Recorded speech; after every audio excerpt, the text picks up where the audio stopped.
আসসালামু আলাইকুম। আজ লাইলাতুল মিরাজ বা শবে মেরাজ। ইসলাম ধর্মের অনুসারীদের জন্য আজ একটি তাৎপর্যপূর্ণ রাত। আজ আমাদের হজরত মোহাম্মদ সাল্লাল্লাহু আলাইহি সাল্লাম বুরাকে করে মহান আল্লাহ তাআলার সান্নিধ্য পান। তার আগে তিনি সকল নবীদের জামাতে ইমামতি করেন।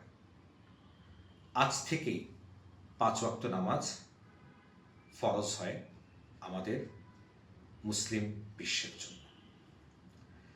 এই রাতে আমরা আল্লাহর কাছে দোয়া করি আমাদের ভালোর জন্য, আমাদের উন্নতির জন্য।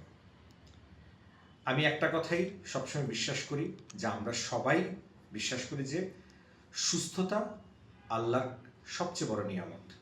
তাই আজকের এই রাতে, এই শবে মেরাজে আমরা সবাই দোয়া করি আল্লাহ যেন আমাদেরকে সুস্থতার সহিত, ইজ্জতের সহিত দীর্ঘ জীবন দান করে।